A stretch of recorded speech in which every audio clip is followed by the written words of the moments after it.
तो नेक्स्ट होता है पैरेलल कॉम्बिनेशन। पैरेलल कॉम्बिनेशन एक ऐसा कॉम्बिनेशन ऑफ रजिस्टर है जिसमें हर रजिस्टर के लिए करंट का अलग अलग पाथ होता है, इसलिए हर रेजिस्टेंस के लिए करंट की अलग अलग वैल्यू होती है, बट सभी रेजिस्टेंस के अक्रॉस पोटेंशियल डिफरेंस सेम होता है। So the combination in which the potential difference across all the resistors are same but current is different for all the resistors, then it is said to be the parallel combination of resistors. अब इसमें parallel combination बनाने के लिए एक system है सीधा सा कि जितने भी रेजिस्टर्स आपको पैरेलल कनेक्ट करने हैं एक दूसरे के, उन सबके पॉजिटिव टर्मिनल्स को आपस में एक साथ कनेक्ट कर लो और नेगेटिव टर्मिनल को आपस में एक साथ कनेक्ट कर लो। अब जरूरी नहीं है कि आप पॉजिटिव और नेगेटिव पहचान पाओ, ऐसा होता भी नहीं है कि हर डिवाइस में पॉजिटिव और नेगेटिव मार्क होता है। बस ध्यान रखो कि रजिस्टर की एक टांग को उधर कर दो, एक टांग को इधर कर दो, हो गया काम। हर चीज में दो वायर्स होती ना, ठीक है, तो एक पॉजिटिव एक नेगेटिव मान के कर सकते हो। एलईडीज वगैरह में पॉजिटिव फिक्स होता है, नेगेटिव फिक्स होता है। जो इलेक्ट्रॉनिक डिवाइसेस होते हैं ना, वहां पॉजिटिव और नेगेटिव सर्टेन होते हैं कि ये टर्मिनल पॉजिटिव है, ये नेगेटिव है, जबकि इनमें नहीं होते। हमारे जो नॉर्मल बल्ब, फैन, ट्यूबलाइट्स, इन सब में पॉजिटिव नेगेटिव का इतना इशू नहीं है, ठीक है। सो अब इसका फायदा क्या है? इसका फायदा ये है कि एक तो सारे डिवाइसेस के अक्रॉस पोटेंशियल डिफरेंस जो रहता है वो सेम बना रहता है। अगर इसके अक्रॉस पोटेंशियल डिफरेंस V है तो इसके अक्रॉस भी V रहेगा, और इवन nth वाले के अक्रॉस भी V रहेगा। अब इसमें कोई भी डिवाइस अगर फेल हो जाता है तो दूसरे डिवाइस को उसका फर्क नहीं पड़ता, क्योंकि सभी डिवाइसेस में से करंट अपना अपना फ्लो कर रहा है, ठीक है। इसके लिए अपना करंट है I1, इसके लिए अपना करंट है I2, इसके लिए अपना करंट है I3। तो I2 अगर नहीं भी फ्लो करेगा तो I2 और I3 और I1 को कोई फर्क ही नहीं पड़ेगा, मतलब R1 और RN को कोई फर्क ही नहीं पड़ेगा, ये वो अपना काम करते रहेंगे। हमारे घरों में पैरेलल कॉम्बिनेशन ही यूज करा जाता है। अब जरा सोचो कि अगर एक रूम में कोई एक लाइट खराब हो गई तो क्या पूरे सर्किट की लाइट्स बंद हो जाती हैं या पूरे घर की लाइट्स बंद हो जाती है? क्या नहीं होती ना। तो ये पैरेलल कॉम्बिनेशन का एक बहुत बड़ा एडवांटेज है on series combination. Series combination में अगर कोई भी डिवाइस फेलियर होता है तो पूरा का पूरा सर्किट डाउन हो जाएगा, जबकि पैरेलल कॉम्बिनेशन में अगर 9 डिवाइस भी फेल हो गए और इकलौता एक डिवाइस बचा रहेगा तो वो भी चलेगा, ठीक है। सो फेलियर का कोई इफेक्ट नहीं पड़ता यहां पे, राइट। अब वही हमारा टैंक आ गया और कुछ पाइप्स आ गए। मान लो ये जो टैंक है ना, ये टैंक नहीं है, ये बैटरी है, और यहां से पानी नहीं, यहां से क्या बहेगा? चार्ज। तो जब चार्ज बहता है तो करंट बहता है। अभी एक टैंक था हमारे घर की छत पे और उसमें से 3 अलग अलग पाइप लगे थे। तो जरा ये बताओ कि इस वाले पाइप से जो पानी बहेगा, क्या वही पानी इस वाले और इस वाले पाइप से भी बहेगा? नहीं बह सकता ना। जो इससे बाहर वो तो बह के चला गया। तो दैट मीन्स यहां से जो वाटर बहेगा वो अलग होगा, वहां से जो वाटर बहेगा वो अलग होगा, और थर्ड वाले में से जो बहेगा वो अलग होगा। सो अगर यहां से I1 करंट बह रहा है, यहां से I2 बह रहा है, तो यहां से I3 बहेगा, मतलब सबके थ्रू वाटर अलग अलग बहेगा। On the other hand in दोनों एंड्स के, लाइक सभी पाइप्स के दोनों एंड्स के बीच का जो प्रेशर डिफरेंस होगा वो सेम होगा, क्योंकि टैंक छत पे रखा हुआ है और पानी कहां तक आ रहे हैं? ग्राउंड तक आ रहे हैं। एंड टू एंड कनेक्टेड है सारे आपस में, सारे पाइप एक तो टॉप से कनेक्टेड, एक बॉटम से, टॉप से बॉटम से, तो प्रेशर डिफरेंस सेम रहेगा। और प्रेशर डिफरेंस को जनरली हम लोग इस एनालॉजी में वोल्टेज से रिप्रेजेंट कर देते हैं। So moral of the story is in parallel combination the potential difference across all the resistors remains same, whereas the current through each resistor is different and they have different path for current to flow through. Current हमेशा याद रखना, current बेचारा ना, current ना बहुत परेशान होता है जिंदगी में। करंट स्ट्रगल करता रहता है लाइफ टाइम बहने के लिए कि कहीं से तो मैं जाऊं, कहीं से तो मैं जाऊं। करंट हमेशा वो रास्ता चुनता है जिसमें मिनिमम रेजिस्टेंस। तो जिस रास्ते पे मिनिमम रेजिस्टेंस मिलेगा करंट हमेशा वहां से बहेगा। Now calculating the equivalent resistance in the parallel combination. अब हमने एक सर्किट बनाया है, इस सर्किट के अंदर हम लोगों ने 3 रेजिस्टर्स लिए हैं, R1, R2 एंड R3, और तीनों को हमने एक दूसरे के पैरेलल जोड़ा है। इन तीनों को जब हमने पैरेलल जोड़ा तो इन तीनों का यहाँ पे जंक्शन बना है। अब जंक्शन या जॉइंट याद है शुरुआत में बताए थे, एक ऐसा पॉइंट जहां पे मल्टीपल वायर्स आगे कनेक्ट हो जाती हैं। तो ये हमारा जंक्शन ए, वो हमारा जंक्शन बी, इनको हम जॉइंट्स भी बोलते हैं। अब इस जंक्शन से हमने बैटरी को कनेक्ट करा और की को भी कनेक्ट करा, ठीक है। जब की को हम लोग ऑन करेंगे यहां से, तो यहां से आई करंट फ्लो करना स्टार्ट करेगा, इस जंक्शन पे आके करंट को मिलेंगे 3 रास्ते जिंदगी में आगे बढ़ने के लिए। पहला रास्ता R1 की तरफ, यहां से करंट का कुछ एक पार्ट R1 में चला जाएगा, इसी करंट I का कुछ एक पार्ट R2 में चला जाएगा, और इसी करंट I का कुछ एक पार्ट R3 में चला जाएगा। तो इस करंट के 3 पार्ट्स हो जाएंगे जो कि रिस्पेक्टिवली R1, R2 और R3 में से फ्लो करेंगे। ये फ्लो करते करते आगे जाएंगे और फिर से ये कहां मिल जाएंगे, B पे मिल जाएंगे, और फिर से हमारा overall current I1 plus I2 plus I3 बन के लौट के दोबारा बैटरी में आएगा। तो पहली चीज, करंट हमेशा घूम के कहां आता है, बैटरी में। दूसरी चीज, जितना करंट सोर्स से निकलता है उतना जरूर वापस आता है, जितना करंट सोर्स से निकलता है उतना करंट जरूर वापस सोर्स पे आता है। तो यहां से I करंट निकला था और घूम फिर के कितना करंट आएगा, I करंट ही वापस आएगा। तो ये चीजें दिमाग में रहेंगी। अब हमें इस पूरे सर्किट का इक्विवेलेंट रेजिस्टेंस निकालना है। अब सिंस ये सर्किट पैरेलल कॉम्बिनेशन है, पैरेलल कॉम्बिनेशन में सभी रजिस्टर्स के अबाउट पोटेंशियल डिफरेंस सेम रहता है, और ये पोटेंशियल डिफरेंस इस बार जो मैंने डायग्राम बनाया है उस केस में बैटरी के पोटेंशियल डिफरेंस के इक्वल होगा। बट करंट सबके थ्रू आपको अलग अलग दिख रहा है कि R1 में से I1 करंट जा रहा है, R2 में से I2 करंट जा रहा है, और R3 में से I3 करंट जा रहा है। So by Ohm's law, Ohm's law क्या कहता था, V is equals to IR होता है, that means potential difference is equals to current into resistance.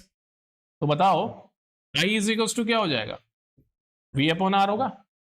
तो इसलिए I1 की वैल्यू क्या हो जाएगी, I1 है फर्स्ट वाले रजिस्टर में से current, I1 is equals to V upon R1। ऐसा क्यों हुआ, क्योंकि इसके अक्रॉस पोटेंशियल डिफरेंस तो V ही रहेगा, बट इसका रेजिस्टेंस कितना है, R1। इसको बोला हमने equation number 2। Similarly I2 is equals to V upon R2, ये सेकेंड वाले रजिस्टर के थ्रू करंट है। Similarly I3 is equals to V upon R3, और इसको हमने बोला इक्वेशन नंबर 4।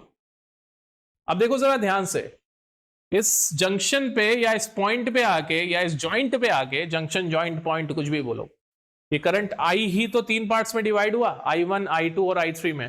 तो हो ना हो I इज इक्वल्स टू क्या होता है, I1 plus I2 plus I3। अगर और भी करंट निकल रहे होते तो मैं उन सबको ऐड कर देता। अभी जो मैंने स्टेटमेंट लिखी है ना, ये किर्चॉफ का करंट लॉ कहलाता है। किर्चॉफ के करंट लॉ के हिसाब से कि किसी भी क्लोज सर्किट के अंदर टोटल करंट का एडिशन हमेशा 0 रहता है। अब वो तो उसकी स्टेटमेंट है, पर हमारे लिए वो स्टेटमेंट कैसे यूजफुल होती है, आपको ऐसे याद रखना है कि किसी भी जंक्शन पे, जंक्शन मतलब ये जॉइंट, किसी भी जंक्शन पे जितना करंट आता है उतना ही करंट निकल जाता है। तो करंट आ कितना रहा है, I, निकल कितना रहा है, I1, I2 एंड I3। तो निकलने वालों का एडिशन आने वाले के इक्वल होगा। Got it. मैं अगर एक और जंक्शन बना दूं यहां पे, और मैं आपको और करंट आते और जाते हुए दिखा दूं उस पे, मान लो ये I1 है, ये I2 है, ये I3 है और ये I4 है। तो जंक्शन की तरफ कितना करंट आ रहा है, जंक्शन की तरफ आ रहा है I1 plus I2 plus I3, junction की तरफ आ रहा है। तो जितना करंट जंक्शन की तरफ आएगा उतना ही करंट जंक्शन से निकल जाएगा। ठीक है। तो ये law of conservation of charge पे बेस होता है। ये जो लॉ है कि charge can neither be created nor be destroyed, इसलिए जितना चार्ज आ रहा था उतना निकल गया, तो जितना करंट आ रहा उतना निकल जाएगा। सो ये है तो KCL, Kirchhoff current law, but ये 12th में इसका इंट्रोडक्शन होता है। बट फॉर नाउ आपको लिखना पड़ेगा वी नो दैट। क्या लिखना पड़ेगा, वी नो दैट। इतना काफी है। ओके, अब ये तीनों को उठा के, इक्वेशन 2, 3 एंड 4 को उठा के हम लोगों ने किसमें पुट करा, इस 5th इक्वेशन में। सो बाय 2, 3 एंड 4 इन 5, तो क्या हो जाएगा, I is equals to V upon R1 plus V upon R2 plus V upon R3। इन सब में से V कॉमन है, तो I is equals to V 1 upon R1 plus 1 upon R2 plus 1 upon R3। यहां से I के नीचे V भेजा, तो I by V is equals to 1 upon R1 plus 1 upon R2 plus 1 upon R3। अब Ohm's law से अगर आप देखो तो I बाई V क्या बन जाता है, 1 by R। So I by V की जगह मैं क्या लिख सकता हूं, 1 by R is equals to 1 upon R1 plus 1 upon R2 plus 1 upon R3। और ये जो 1 बाई R, ये जो R आया है, यही हमारा इक्विवेलेंट रेजिस्टेंस है पैरेलल कॉम्बिनेशन में, इसलिए इसको हम लोग 1 अपॉन P से भी रिप्रेजेंट कर सकते हैं। So this relation gives us the equivalent resistance in parallel combination,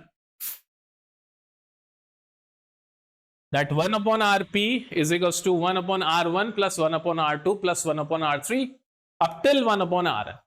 So that means the reciprocal of the equivalent resistance in the parallel combination is equals to the algebraic sum of the reciprocals of the resistance of each resistor connected in the parallel combination. समझ गए? नहीं समझे? The reciprocal of the resistance, the reciprocal of the equivalent resistance of the resistors connected in the parallel combination is equals to the algebraic sum of the reciprocals of each resistance connected in the parallel combination. तो यहां से पूरे circuit के equivalent resistance का क्या निकलता है? Reciprocal निकलता भी क्या है? रेसिप्रोकल निकलता है। और वो रेसिप्रोकल जितने भी रेजिस्टर्स कनेक्टेड हैं उन सबके रेजिस्टेंसेस के रेसिप्रोकल के अलजेब्रिक सम के इक्वल होता है। आसान सी बात है, न्यूमेरिकल करोगे अभी और आसान लगने वाला है। देखो, in this circuit diagram resistors R1, R2 and R3 have the values of 5, 10 and 30 ohm. So R1 है 5 ओम, R2 है 10 ओम एंड R3 है 30 ओम, which have been connected to the battery of 12 volt। और ये सब किससे कनेक्टेड है? 12 volt की एक बैटरी से कनेक्टेड है। Calculate the current through each resistor, the total current in the circuit and the total circuit resistance। तो सबसे पहले सबसे आसान इसमें यही होता है कि आप each resistor का करंट निकाल सकते हो। कैसे निकाल सकते हो? देखो, पिछली वाली स्लाइड से देखना, ये जो दिखा था ना मैंने, I1 is equals to V upon R1, I2 is equals to V upon R2 and I3 is equals to V upon R3। ये हर रजिस्टर का करंट था। आपको कुछ नहीं करना, अगर आपको फर्स्ट वाले में से करंट निकालना है, जिसको कि मैंने I1 बोला, आपको पोटेंशियल डिफरेंस लेना है 12 और आपको डिवाइड कर देना है इसके रेजिस्टेंस से। तो I1 is equals to V upon R1। Similarly I2 is equals to V upon R2। Similarly I3 is equals to V upon R3। तो जब भी आपको पैरेलल कॉम्बिनेशन में इंडिविजुअल रजिस्टर में से करंट निकालना है तो आपको इक्विवेलेंट रेजिस्टेंस निकालने की रिक्वायरमेंट नहीं होती है। पैरेलल कॉम्बिनेशन में आपको इक्विवेलेंट रेजिस्टेंस की रिक्वायरमेंट नहीं होती है, सीरीज में होती है। अगर आपको इंडिविजुअल रजिस्टर में से करंट निकालना, देखो V की वैल्यू क्या आती है? 12 अपॉन R1 दैट वाज 5, कितना आ जाएगा? 2.4 एम्पियर। अगेन 12, R2 कितना? 10, 1.2 एम्पियर। अगेन 12 और R3 कितना? 30, तो 0.4 एम्पियर। क्लियर? तो 2.4, 1.2 एंड 0.4 एम्पियर, ये था current through each resistor. Now the total current of the circuit, total current of the circuit क्या होगा? मान लो ये करंट यहां से आई गया था, तो ये I1, ये I2, ये I3, तीन करंट गए, इन तीनों का एडिशन ही तो आई होगा। तो जो तीनों करंट हमने निकाले उनका एडिशन निकाल लो, I1 plus I2 plus I3, तो कितना हो जाएगा? 2.4 प्लस 1.2 प्लस 0.4, कितना? 4 ampere. And last, the total circuit resistance, total circuit resistance ना, अब जब इतना आगे हम लोग आ ही गए तो पैरेलल कॉम्बिनेशन वाले फॉर्मूला को बाईपास करूं, डायरेक्ट देखो टोटल रेजिस्टेंस क्या होगा? R क्या होता है? V अपॉन I होता है, ठीक है। तो यहां पे मैंने क्या लिख दिया? R इक्विवेलेंट लिख दिया। मुझे पूरे सर्किट का V पता है, कितना? 12। मुझे पूरे सर्किट का करंट पता है, कितना? 4। तो R इक्विवेलेंट कितना आ जाएगा? डायरेक्टली 3 ओम। डायरेक्ट निकाला है। क्यों निकाल पाया मैं? क्योंकि मुझे पूरे सर्किट का करंट पता था और मुझे पूरे सर्किट में दिया जाने वाला पोटेंशियल डिफरेंस पता था। अगर मैं ये स्टेप्स पहले नहीं करता, मैं डायरेक्टली इक्विवेलेंट रेजिस्टेंस निकालता, तो मुझे क्या करना पड़ता? वो फॉर्मूला काम में लेना पड़ता। 1 upon R equivalent is equals to 1 upon R1 plus 1 upon R2 plus 1 upon R3। So 1 upon R equivalent is equals to 1 upon R1, R1 की वैल्यू 5 प्लस R2 की वैल्यू 10 और प्लस 1 अपॉन R3 की value 30। तीनों का LCM लिया, LCM आ गया 30। यहां आ जाएगा 6, यहां आ जाएगा 3, यहां आ जाएगा 1। ये सब किसके इक्वल है? 1 अपॉन R इक्विवेलेंट। 6, 3 और 1 कितना हो गया? 10। 10 बाय 30, 0 से 0 कैंसिल। ये देखो ये 1 अपॉन R इक्विवेलेंट है, तो R इक्विवेलेंट निकालने के लिए आपको क्या करना पड़ेगा? रेसिप्रोकेट। तो R इक्विवेलेंट कितना हो जाएगा? 3 ओम। और डायरेक्ट निकाला था तो भी क्या आया? 3 ओम। बट ये डायरेक्ट में पहले ऑलरेडी हमने करंट निकाल लिया था, पर जब आपसे पहले करंट ना पूछा गया हो तब आप अगर डायरेक्ट निकालना चाहोगे तो आपको फॉर्मूला लगाना पड़ेगा। आसान सी बात है। ओके, अब इस बार ना 5 रजिस्टर्स हैं। कितने हैं? 5। देखो इन फिगर R1 इज 10 ओम। ये दिख रहा है आपको, ये R1 है। मैं जरा कलर चेंज कर लूं। R1 is 10 ohm, R2 is 40 ohm, R3 is 30 ohm, R4 is 20 ohm, and R5 is 60 ohm. They are connected with a 12 volt of battery.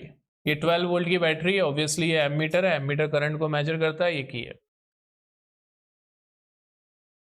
Calculate the total resistance of the circuit and the total current flowing through the circuit. Total resistance निकालना है, total current निकालना है। अगर आप इस circuit को देख रहे हो तो यहां पे आपको लगेगा कि सारे कंपोनेंट्स पैरेलल कनेक्टेड है, बट ऐसा नहीं है। ये ऊपर वाले 2 आपस में पैरेलल है और ये नीचे वाले 3 आपस में पैरेलल है। देखना चाहोगे कैसे? ये थे R1 और R2, फिर वायर आगे बढ़ी, ये देखो वायर ऐसे आगे बढ़ी, बीच में एमीटर लगा, और फिर R3, R4 एंड R5। तो R1 एंड R2 आपस में पैरेलल हैं और R3, R4 और R5 आपस में पैरेलल हैं, और एट दी एंड इन दोनों के एंड टर्मिनल्स 12 वोल्ट की बैटरी से कनेक्टेड है। आपको इस पूरे सर्किट का इक्विवेलेंट रेजिस्टेंस निकालना, ठीक है। तो सबसे पहले तो ये देखो, ये दोनों पैरेलल हैं, तो इनका आप इक्विवेलेंट रेजिस्टेंस पैरेलल के फॉर्मूला से निकाल सकते हो। ये तीनों पैरेलल हैं, आप इनका भी इक्विवेलेंट रेजिस्टेंस पैरेलल के फॉर्मूला से निकाल सकते हो। तो R1 और R2 का इक्विवेलेंट रेजिस्टेंस क्या होगा, तो मैं यहां पे लिखने वाला हूं that R1 is parallel to R2। तो इन दोनों का जो इक्विवेलेंट रेजिस्टेंस होगा, जिसको कि मैं R12 बोल रहा हूं, तो 1/R12 is 1/R1 plus 1/R2। So 1/R12 is equals to 1/R1. 1/R1 is 1/10 and 1/R2 is 1/40. 1/10 plus 1/40. LCM लिया, 40 आ गया, यहाँ पे आएगा 4 plus 1, 5/40. So 1/R12 is 1/8 because 5 8s are 40. तो R12 की वैल्यू कितनी आ गई है? 8 ओम। मतलब इन दोनों का इक्विवेलेंट रेजिस्टेंस आ गया हमारे पास में 8 ओम। Clear? Similarly R3, R4 and R5 ये भी आपस में पैरेलल है। So R3 is parallel to R4 is parallel to R5। अब इन तीनों का इक्विवेलेंट मैंने बोल दिया R3 to 5। कुछ मैं सिंबल्स यूज कर रहा हूं, आप कुछ भी यूज कर सकते हो। मैंने 3 5 लिख दिया, मतलब 3 से लेके 5 के बीच में। या फिर आप सिंबल्स ना ऐसे भी यूज कर सकते थे कि यहां पे हमने देखो ऐसे कर सकते हैं, यहाँ पे हमने एक पॉइंट ए बना दिया, यहाँ पे बी बना दिया, यहाँ पे सी बना दिया, और यहाँ पे हमने डी बना दिया। तो ये ए और बी पॉइंट के बीच में जो निकला है, इसको मैं आर ए बी बोल सकता था, ये आर ए बी हो गया हमारा। ऐसे ही 3 4 5 8 सी और डी, मतलब सी और डी पॉइंट के बीच में निकलेगा, तो इसको मैं क्या बोल दूंगा? R C D. फिलहाल के लिए इसको मैं आर ए बी बोल रहा हूं और उनको मैं आर सी डी बोलूंगा, R C D.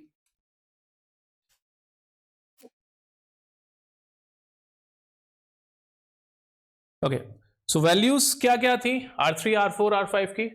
30, 20 and 60। 30, 20 and 60।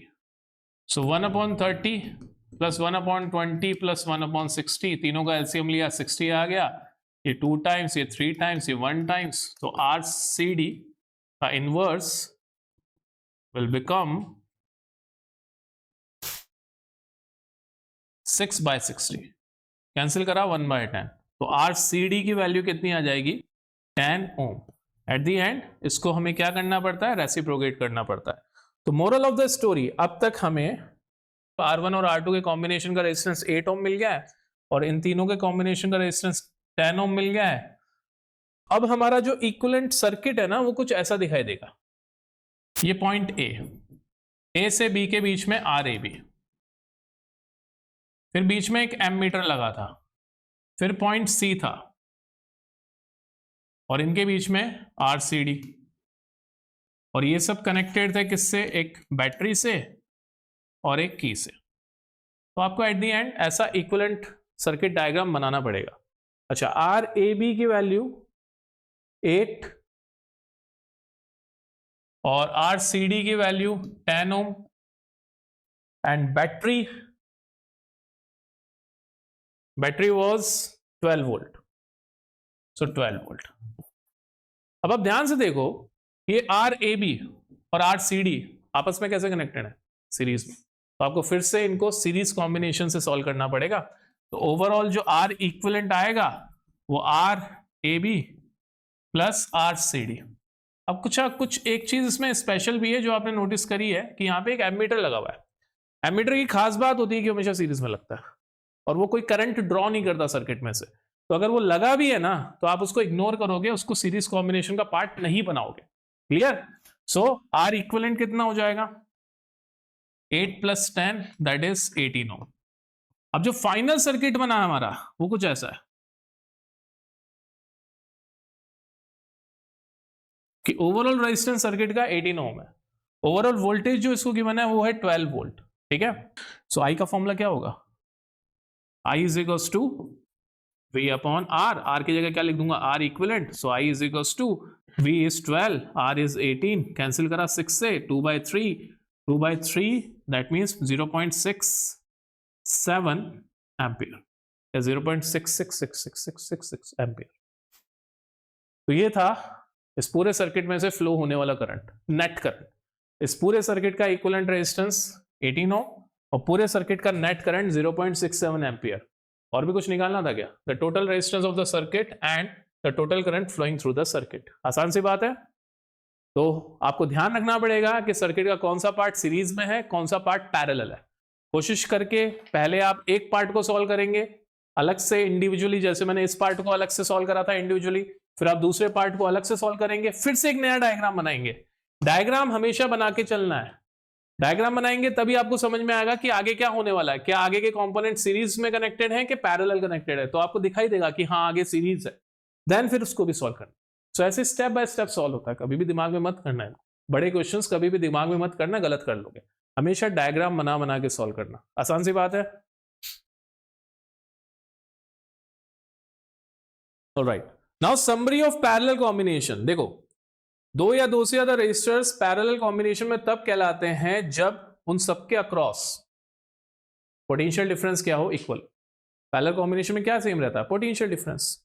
In parallel combination the equivalent resistance can be calculated by this formula. But यहां पे ना एक कैच है कि हम जो निकालते हैं वो इक्विवेलेंट रेजिस्टेंस का इनवर्स निकाल पाते हैं इस फॉर्मूला से।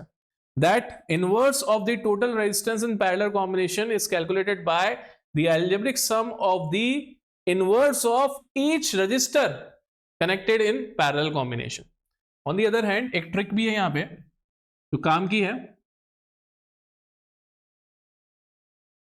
If there are only two resistor connected parallel to one another, suppose करो ये एक फर्स्ट रजिस्टर है, ये सेकंड रजिस्टर है, ये P ये Q, अगर ये दोनों आपस में पैरेलल कनेक्टेड है तो आपको इतना लंबा काम करने की जरूरत नहीं है।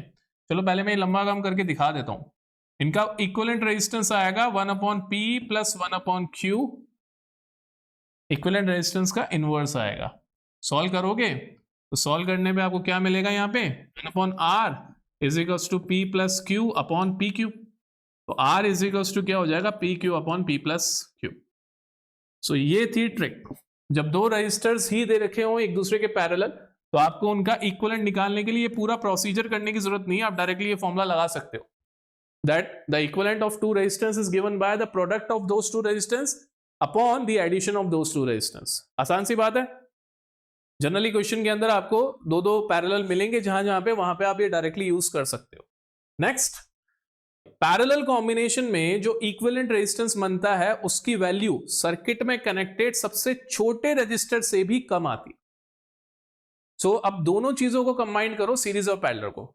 सीरीज कॉम्बिनेशन में जो इक्विवेलेंट रेजिस्टेंस बनता है उसमें इक्विवेलेंट रेजिस्टेंस की वैल्यू सबसे बड़े रेजिस्टर से ज्यादा आती है, और यहां पे in parallel combination the equivalent resistance comes out to be lesser than the smallest resistance connected in the circuit. आसान सी बात है, इजी है, ये चीज यूज आने वाली है आगे, इसलिए बता रहा हूं इन चीजों को थोड़ा सा। हमारे घरों में हम लोग पैरेलल कॉम्बिनेशन यूज करते हैं। रीजन ये होता है कि पैरेलल कॉम्बिनेशन का कोई भी कंपोनेंट अगर डाई हो जाए या ब्रेक हो जाए या जल जाए तो बाकी सर्किट को फर्क नहीं पड़ता है। एक ट्यूबलाइट या एक बल्ब खराब होने से ऐसा नहीं है कि पूरे घर का सर्किट डाउन हो जाएगा, जबकि अगर हम सीरीज में कनेक्ट करते तो ऑब्वियसली सब कुछ बंद हो जाता। ठीक है, अगर हमारे पास में n आइडेंटिकल रजिस्टर्स हो और वो एक दूसरे के पैरेलल कनेक्टेड हो, कुछ ऐसे, ठीक है, हमारे पास में एक जैसे मतलब आइडेंटिकल रजिस्टर्स हैं बहुत सारे और वो आपस में पैरेलल कनेक्टेड हैं, तो इनका जो इक्विवेलेंट रेजिस्टेंस आएगा, मतलब इस पूरे सर्किट का जो इक्विवेलेंट रेजिस्टेंस आएगा वो एक रजिस्टर का resistance upon number of the resistors. आसान सी बात है, कहां से बना वो भी देख लो। मान लो ये मेरा पहला रजिस्टर है, इसको मैंने R1 बोला, सेकंड वाले को मैंने R2 बोला, थर्ड वाले को R3, फोर्थ वाले को R4 और ये nth वाला है इसको मैंने Rn बोल दिया। मैं वैसे 3 लेके भी कर सकता था बट मैं n लेके कर रहा हूं। सो 1 अपॉन R इक्विवेलेंट क्या हो जाएगा, 1 upon R1 plus 1 upon R2 plus 1 upon R3 and it goes on up till 1 upon Rn। इन सारे रजिस्टर्स की वैल्यू क्या आई है, इन सारे रजिस्टर्स की वैल्यू है स्मॉल r। तो हो ना हो 1 upon R n times add हो रहा है, इन सब में से मैंने R को कॉमन लिया, ऊपर क्या आ जाएगा 1 plus 1 plus 1 plus and so on up till last term. अच्छा, अगर मैं 1 को n टाइम्स ऐड करूंगा तो क्या आएगा, n ही आएगा। 1 को अगर मैं 5 टाइम्स ऐड करता हूं तो क्या आता है 5। 1 को अगर मैं 10 टाइम्स ऐड करता हूं तो क्या आता है 10। ऐसे 1 को अगर मैं n टाइम्स ऐड करूंगा तो क्या आएगा, n आएगा। तो न्यूमरेटर मेरा क्या बन गया n, डिनोमिनेटर क्या है अभी भी r। ठीक है, 1 upon r equivalent is n by r, so r equivalent is r by n। तो यहां से रिजल्ट निकल के आया, ये भी काम का रिजल्ट है।